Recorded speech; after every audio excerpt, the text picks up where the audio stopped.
Good afternoon. My name is Jim Conlan, and welcome to the latest edition of our entertainment show. As you know, we premiere and preview on air each month and each week about our Into the Vault movie series, where we look at iconic movies, whether it's a 70s Western, an 80s police cop or detective movie, maybe it's a 90s sci-fi, maybe it's a 2000 romantic thriller, maybe it's a 2010 horror story, or maybe it's a 2020 back to the sort of future in terms of reality story. This year we're going back more than 20. This week we're going back more than 20 years into the vault. We're going back to 2002. A horror movie would originally had a budget of 1.5 million, but which grossed over 30 million in terms of box office sales. It was Eli Roth's production, a simple sort of production, based and shot all outside in North Carolina in a sort of a small cabin, sort of wood sort of setting. A strong teenage sort of would-be cast in terms of potential actors, went on to have a massive blockbusting success. The film was Cabin Fever, and a delight to be joined by one of the stars of the show there today, the one and only Jordan Ladd. Jordan, first of all, thanks for joining us today. And Jordan, 20 years on, does it almost feel like 20 years at this stage? It makes me feel like an old broad when you say that. It doesn't. Sometimes it just feels like yesterday, you know. Mm-hmm. I mean, it's the memories of doing it are so vivid in my mind, especially the fun ones. And Jordan, is there any sort of unique stories in terms of your casting, in terms of your role in the movie? Was it just an original sort of talent agent audition sort of role, went for the gig, got the gig? I know Eli had a certain character in mind when he was pursuing the Marcy character. Was it very much the same in terms of your character, Karen? It's interesting. I did get the audition through my agency, and I came in to meet on the role of Marcy originally. And it was a fun meeting. He was, I think we were both, it was in the time that we, that everybody was watching this show. Was it Survivor, the reality show? Yeah. Yes. And something epic had happened on the episode, and I walked in the room and suddenly we started talking about it, and there were about 5 other people in the room, but it was only like Eli Roth and myself. We just had this connection, and we were recapping the episode, and it was like, you know, we were old friends already.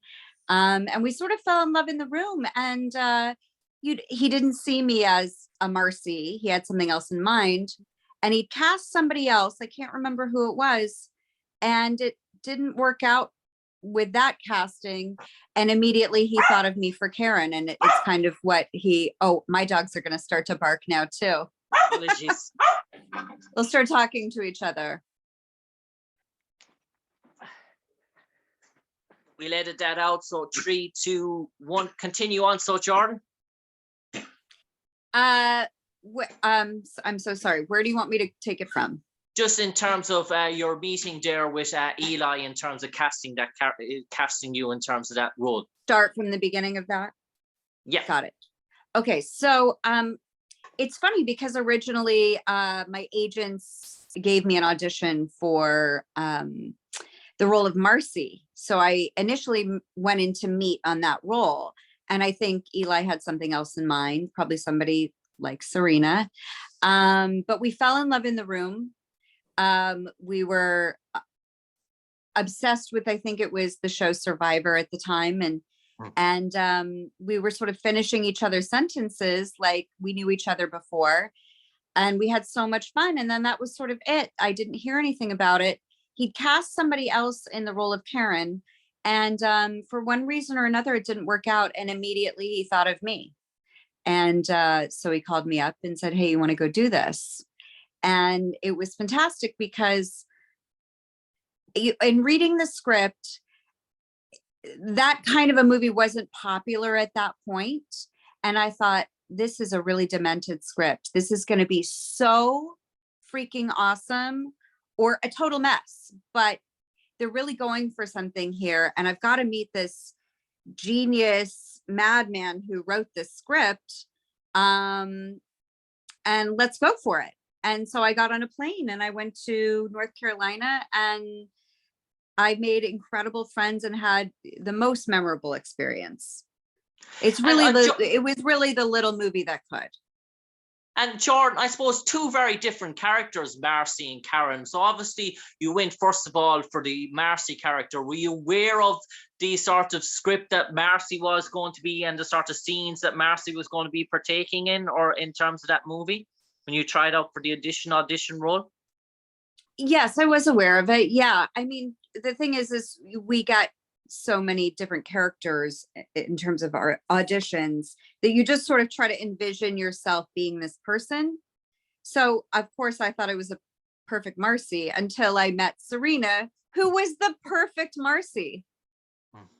And naturally I went, oh, I see why he didn't see me in this role. And it was interesting because when we got there a week before, and this isn't commonly done now. We all spent time together and we did a table read, and it was fascinating because I looked around the room at all the people cast, Joey and James DeBello and Ryder and Serena, and I went, everybody is really perfectly cast. Everybody is kind of the essence of the character. And there were so many sort of tales in terms of this production, obviously shot out in North Carolina, but one of the actors actually had to go to hospital 4 times in terms of injuring his eye on set, in terms of sort of serious injuries. In terms of that, one of the other actors, I think it was Ryder, was actually dressed up in this sort of horror movie, but he's actually going out to take a breather, and it actually passed by a college schoolgirl's bus or something that was passing by or something, and actually frightened the living daylights out of him by all accounts. Is that sort of true story? I can only imagine. Yes, that did happen. I wasn't there for it, but you know, at the time, Ryder was on a really big show for young people, kids watched it, Boy Meets World, and I mean, that must have given them quite a scare because, you know, he was a bit of a teen idol at the time for them, and covered in blood. And with respect to Joey and his injuries, I drove him to the hospital quite a few times. Wow. In terms of that sort of set, and I do believe the original dog, I spoke to this Serena, and she mentioned to me that the police dog actually was quite vicious in terms of that all the cast members were genuinely actually afraid of him, as Serena said, pointed out, the replacement dog. Yes, the dog was trained in German too, and they told us we couldn't look at the dog, which for me was torture because I'm a dog person. And the original dog that was cast was this adorable little pit bull, such a sweetheart. But the dog that they used in the film, he was something else. I mean, he wasn't an acting dog, if you know what I mean, or a house pet. He really genuinely was trained to kill. And I suppose, Jordan, obviously your character is one of the first characters that resembles the sort of flesh-eating sort of virus in terms of that character.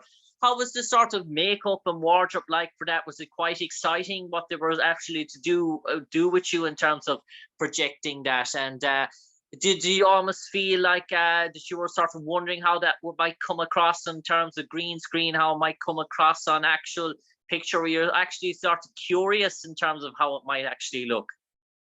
Listen, I want to speak to this. The movie was entirely practical effects. That I think that's what resonates, why it's sort of timeless, the horror itself, because there's no real post in the movie. It was all done by these incredible artists, K&B Effects, Greg Nicotero and his team over there, and Howard Berger.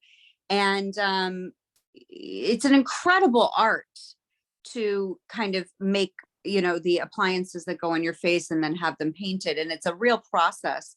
So initially I went in to their effects studio. I believe it was in Glendale or Burbank. And I had my head cast and it has to set. And it's actually one of the most terrifying experiences. I hadn't realized what it would be like. It's like being in a sensory deprivation tank because you can't see. They give you, you know, straws for your nose to breathe, and you can't hear anything. And you have to let your whole head be covered, and then sit there and let it set for about 20 minutes. And my heart started racing.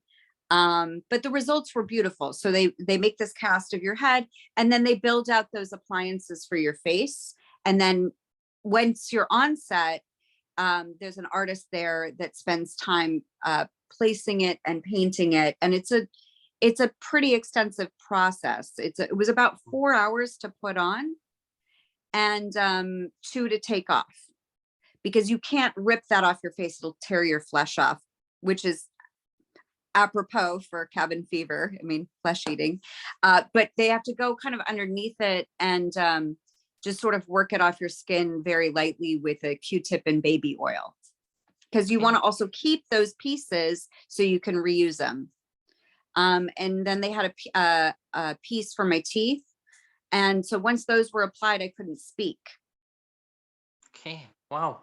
And Jordan, in terms of shooting the movie, in terms of onset, obviously you're an ensemble sort of cast, a small sort of tight-knit cast. Obviously you got to know each other very well in terms of the off-take, in terms of shooting, in terms of location, because you aren't in the bright lights of California or Hollywood in terms of shooting this sort of movie. So I imagine the time you spent together, you almost got very close, almost like a family. And I suppose, I imagine there's sort of great stories after shooting wrapped in terms of days, in terms of cast members in between sort of days and movies. And is there any sort of fun stories or funny moments that even still make you laugh even to this day?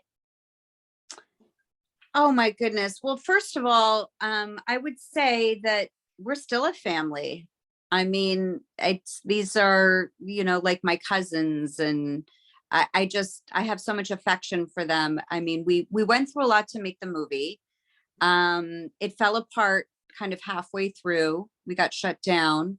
And then got up and running, and we were all really believed in it. We were really attached to each other. But our antics after work were pretty incredible. I mean, it really was like going to camp, and we were in a pretty small town in North Carolina. So we got a taste of the local flavor, and we had some locals working on our production. And we got to hang out with people who played, the washboard and the spoons. And this one family had a place called the Shack in the back of their house, and it was just a party place for their friends. In fact, I think that some of them are in the band at the end of the movie. They jammed together, and they all wear overalls and things. And so they invited us into their world, and did a jam session in front of us. And we played pool and drank Rolling Rocks, and they let us, play along with the washboard and the spoons. And it was incredible. We had great barbecue. We had Thanksgiving there together. And somebody in the production made a home cooked meal for us, and we could all sort of celebrate together. And it was just really, really wholesome and special and intimate. And I mean, it's really like no other experience I've ever had. Yeah. And Jordan, in terms of the premiere of the movie and seeing the final sort of production back for the first time, were you sort of taken away in terms of the sort of intense sort of horror scene seeing the first time? I remember actually the first time I saw a movie, the bathtub scene in terms of with Serena, in terms of the shaving of her legs was just so simple, but sort of so jaw-dropping in terms of its sort of horror sort of sequence. It's sort of one of the iconic sort of moments in the film. Were you sort of taken back by some of the moments of other characters and your character in particular in terms of what you saw in terms of the final product?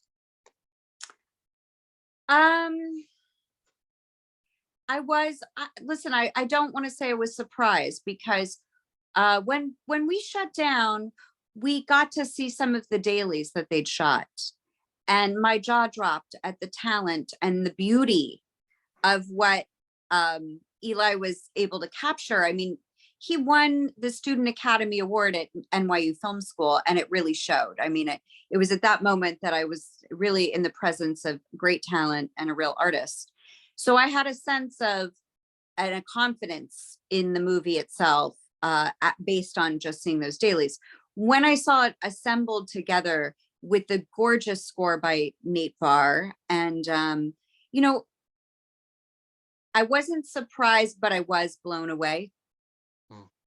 And it was just a little piece of magic that everything seemed to work, and so much hard work went into it. And I know every movie is like that, but I mean, really having it fall apart and come together and on a little shoestring budget with just grit and will and love and hard work, you know, this beautiful thing came together, so many talents, and it's something I'm so proud to be a part of, because all the artistry of it in the visual sense, the audio experience, and you know, the storytelling, and really at the helm, Eli Roth. I mean, it was something to marvel at, to be a part of this experience and to be so close to it and really feel like a part of it, you know, that I wasn't just an actress sitting in my trailer waiting to be called to set, that I really got to be involved in the process. I suppose, Jordan, an awful lot of people can relate to this horror movie in terms of its realism. Obviously, we had COVID-19 and we had all these sort of problems that it came, but a skin rash, anthrax, we all know that that does exist in the world today. Infectious rashes, infectious skin diseases can be very much life-threatening and can be very contagious in terms of chemicals. So this is a sort of reality. It's not like one of those fantasy werewolf creatures or an alien creature or a UFO, that people can actually relate to this sort of horror, because it's something that perceivable could actually happen in terms of contaminated water, in terms of a sort of a flesh-eating sort of virus. In terms of that, it's more realistic than probably what you'd see in terms of other sort of gore sort of horror films, or some sort of horror films that have paranormal effects in them. Absolutely. I have to agree with you on that. I think that's what makes it kind of timeless and stand out, is the idea that this is entirely possible. For me, the real horror in the movie is how they treat each other when they get sick. You know, and that exposes the horror of, I guess, humanity and self-preservation. And that's what I think is can be so wonderful in the genre, is that it subverts you know, a deeper theme. And so I think that, you know, that's what it really spoke to. I know Eli speaks of this a lot. The initial inspiration for this kind of a project was, you know, the reaction that people had when AIDS first came on the scene, and the way people sort of alienated people who were ill and you know, took care of themselves, and it was a reaction to that. And you know, I think that's really profound, that that he's a horror movie fan, he took something in real life that deeply affected him and spoke to, you know, had a conversation about how society behaves under these circumstances. I think we've fared better as a society in COVID-19. Jordan, two sort of overlapping themes running through this moment in this movie for me. The idea of sex and death in terms of moments of bliss were in terms of the movie, were followed by moments of intense horror in terms of these sort of teenagers in the woods, sort of young, vibrant adolescents, plummeting with hormones, plummeting with sort of sexuality, exploring themselves, and in moments where there was intense sort of moments of intimacy and ecstasy were almost immediately followed thereafter by intense sheer moments of horror. Seemed to be an overlapping sort of theme, sex versus death, in terms of an interaction between the sort of two. One sort of came directly after the other. Yeah, I mean, that really brings up an interesting point. I love that you're saying this, because you know, there's an arrogance in that innocence that they have in the movie. You know, they're so carefree, and you know, they have no idea that something's lingering around the corner. So they're so liberated in their bodies, and you know, their experiences with drugs and alcohol, and you know, untouchable. And I think that's kind of the fun of it. Mm. is sort of how Yeah, disturbing it is that that can strike you at that time when you're absolutely not prepared. You're and least prepared. even in moments when they almost accepted their fate, they didn't break free from those sort of realms as well. It was almost like, well, we're going to die anyway. So in terms of that, so they still partake in those activities, even still realizing what was going on in terms of certain sort of characters. There was no sort of break away from that sort of trend when they knew what was unfolding.